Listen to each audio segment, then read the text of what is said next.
العائلات الجزائرية هي القرفة، بحيث نلقاوها في الماكلة باش تمد البنة سورتو التقليدية كيما الطعام، الشخشوخة، الرشتة، ونلقاوها تاني يشبحوا بها الحلويات كيما الطمينة وغيرها. تتميز القرفة بطعمها الحلو وريحتها القوية، وعلى هذا الاستهلاك ديالها كبير، وين نصيبوها بعدة أشكال، تجي مرحية ولا على شكل بودغ ولا كيما نقولوا عود تاع القرفة. بزيادة على الطعم ديالها رفيع، معروفة القرفة أنها تساعد في تحسين الدورة الدموية في الجسم، كما تحتوي على خصائص مضادة للجراثيم، وتعتبر مصدر للمنغنيز والحديد والكالسيوم، وعلى هذا تفيد في علاج الالتهابات في الجسم. أما فيما يخص أصحاب الأمراض المزمنة كما السكر والأتنسيون، ما كاش كما مشروب القرفة، فهو أسرع تأثير في خفض نسبة السكر في الدم، وتاني خفض ضغط الدم، وبالتالي رايحة تساعدهم على الاسترخاء. وما تنساوش أنها تقلل الكوليسترول الضار والشحوم الثلاثية، وهذا الشيء لصحة القلب. وما يخفالكمش أنه القرفة ما نستعملوهاش غير للطبخ، وإنما للعلاج تاني،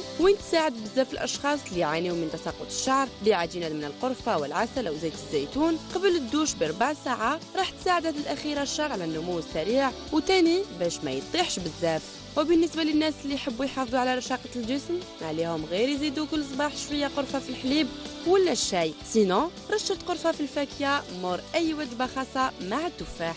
لا شك أنه القرفة لها فوائد كثيرة، بصح هذا الشيء ما يمنعش أنها تكون مضرة وقادرة تسبب مشاكل جلدية بالنسبة للأشخاص اللي يستعملوها على مستوى الجلد، لأنه ربما تكون عندها حساسية من بعض المكونات ديالها. أما بالنسبة للحوامل والرضع نفضلوا عدم تناولها، باسكو ماشي امنه لا على صحتهم ولا على صحه البيبي ديالهم. القرفه تاثر على الكلى، سورتو على الدراري الصغار اللي ما لازمش يستهلكوها حتى يفوتوا ال4 سنوات. وكما شفتوا